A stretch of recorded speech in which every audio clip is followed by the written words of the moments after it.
जो इंडिया में नमक से लेकर एरोप्लेन तक हर बिजनेस में है, लेकिन हर बिजनेस में सक्सेसफुल होने वाली टाटा टेलीकॉम सेक्टर में क्यों फेल हो गई? क्यों टाटा डोकोमो एक टाइम पर मार्केट में सबसे ज्यादा यूजर बेस होने के बाद भी बंद हो गई? आखिर ऐसा क्या हुआ बिजनेस के किंग रतन टाटा भी टाटा डोकोमो को बचा नहीं पाए? एक्चुअली 90s में रतन टाटा ने ब्रॉडबैंड एंड टेलीकॉम सेक्टर में आने का सोचा और उन्होंने 1996 में एक कंपनी शुरू करी जिसका नाम था टाटा टेली सर्विसेज, और ये मुंबई में broadband and internet services provide करते थे। और फिर साल 2002 में इन्होंने टाटा इंडिकॉम के नाम से TDMA सर्विसेज को लॉन्च कर दिया और ये बहुत तेजी से इन्होंने पूरे इंडिया में अपनी पकड़ बना ली और अपना नेटवर्क स्ट्रॉन्ग करते चले गए। और फिर 2002 में इन्होंने एक जापान की टेलीकॉम कंपनी NTT डोकोमो के साथ जॉइंट वेंचर किया, जिसमें NTT डोकोमो ने टाटा इंडिकॉम के 26% शेयर्स खरीद लिए। इस डील की वैल्यू 502 बिलियन थी और इसी डील के बाद से ही टाटा इंडिकॉम का नाम चेंज होकर टाटा डोकोमो हो गया। अब इसके ने प्लान किया कि अब वो CDMA सर्विसेज मोबाइल पर भी देना शुरू करेंगे। इसके लिए टाटा डोकोमो ने वर्जिन मोबाइल कंपनी के साथ पार्टनरशिप करी थी और इसी के साथ इन्होंने इंडिया में सबसे पहले मोबाइल पर CDMA सर्विसेज देना शुरू कर दिया। अब CDMA क्या होता है, हम इसमें ज्यादा अंदर तक तो नहीं जाएंगे, लेकिन बस इसे इतना समझ लेते हैं। उस टाइम इंडिया में 2 टाइप की सर्विसेज यूज होती थी, एक थी CDMA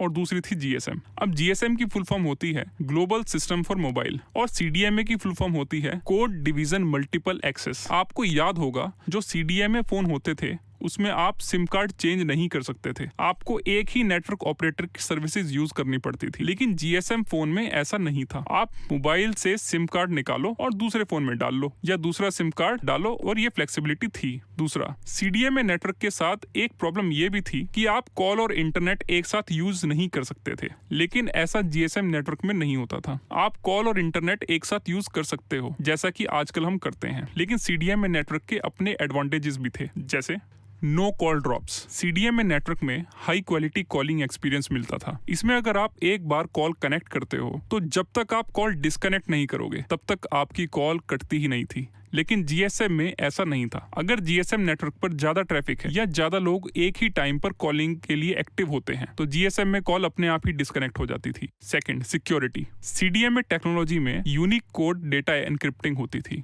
जिसकी वजह से CDMA कॉल को ट्रेस करना इजी नहीं होता था। इसीलिए CDMA नेटवर्क ज्यादा सिक्योर माना जाता था। तो ये तो साफ था कि टाटा ने focus high quality calling experience पर किया था और क्वालिटी का अपना एक प्राइस होता है। इसीलिए CDMA टेक्नोलॉजी GSM के कंपैरिजन में महंगी होती थी। लेकिन इंडिया में कॉलिंग की डिमांड तो थी ही, लेकिन इंटरनेट की डिमांड उससे भी कहीं गुना ज्यादा थी और GSM नेटवर्क में कॉलिंग और इंटरनेट दोनों एक साथ यूज हो सकते थे और वो भी CDMA से बहुत कम प्राइस पर। तो इसीलिए CDMA नेटवर्क लोअर और मिडिल क्लास लोगों को ज्यादा समझ नहीं आया और इसी बात को समझते हुए टाटा डोकोमो ने अपनी GSM सर्विसेज भी इंडिया में लॉन्च कर दी। लेकिन मार्केट में पहले से ही Airtel, Idea, Vodafone, Aircel, BSNL जैसे प्लेयर्स थे। तो टाटा की स्ट्रेटजी ये थी कि मार्केट में पहले बहुत जल्दी अपने सब्सक्राइबर्स बना लिए जाएं और ऐसा करने के लिए इन्होंने सबसे पहले कस्टमर्स को होने वाली प्रॉब्लम को समझा, क्योंकि उस टाइम बाकी कंपनीज जब मिनट्स के हिसाब से चार्ज करती थी तब टाटा डोकोमो ने 1 पैसा पर सेकंड का प्लान लॉन्च कर दिया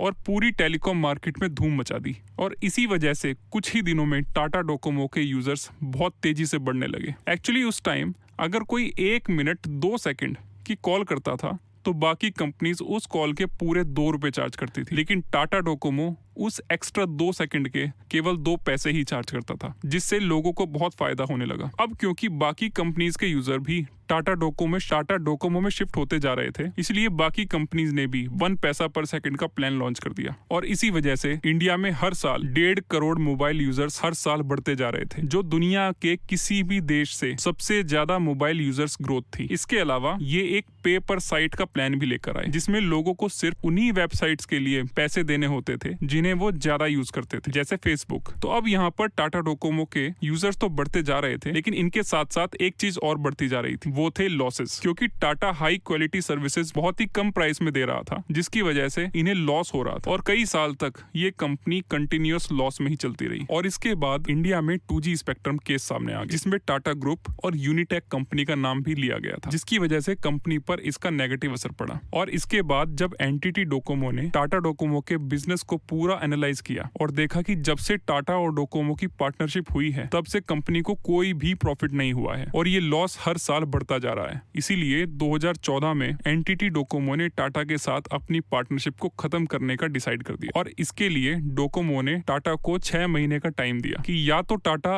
उनके 26% शेयर्स किसी कंपनी को बिकवाए या फिर वो खुद इन शेयर्स को परचेज कर ले। लेकिन टाटा ऐसा कर नहीं पाया क्योंकि कोई भी कंपनी या इन्वेस्टर किसी लॉस मेकिंग कंपनी में अपना पैसा क्यों डालेगी, और अगर टाटा इन शेयर्स को परचेज करती तो उन्हें 1.2 बिलियन डोकोमो को पे करने पड़े और टाटा ने उस टाइम 1.2 बिलियन डोकोमो को पे नहीं किए 26% शेयर्स खरीदने के लिए, क्योंकि इसकी वजह थी फॉरेन एक्सचेंज मैनेजमेंट एक्ट, जिसे शॉर्ट में फेमा कहते हैं। और इसी रूल के अकॉर्डिंग टाटा डोकोमो से 26% शेयर्स परचेज नहीं कर सकता था, क्योंकि टाटा और एनटीटी डोकोमो की जब डील हुई थी तब उन्होंने पहले ही ये डिसाइड कर लिया था कि अगर 5 साल के अंदर ये पार्टनरशिप टूटती है तो ये 26% शेयर टाटा किसी दूसरे इन्वेस्टर को मार्केट प्राइस पर सेल करवाएगा और अगर कोई इन्वेस्टर नहीं मिलता तो टाटा ही इन शेयर्स को परचेज करेगा और जिस प्राइस पर इन शेयर्स को वापस परचेज करेगा वो भी उसी डील से पहले ही डिसाइड हो चुका था। और ऐसी डील जहां फॉरेन कंपनी के साथ डील हुई हो और उसमें पहले ही सेलिंग प्राइस डिसाइड कर लिया गया हो, ऐसी डील फेमा एक्ट के अंदर लीगल नहीं होती। इसलिए टाटा डोकोमो से शेयर्स परचेज नहीं कर पा रहा था। इसके लिए टाटा ने फाइनेंस मिनिस्ट्री में भी बात करी, लेकिन फिर भी कुछ हुआ नहीं। और दूसरी तरफ एनटीटी डोकोमो को लगने लगा टाटा के साथ पार्टनरशिप करके वो फंस गए हैं, क्योंकि ना तो कोई और इन्वेस्टर मिल रहा है जो उनके शेयर परचेज कर ले और ना ही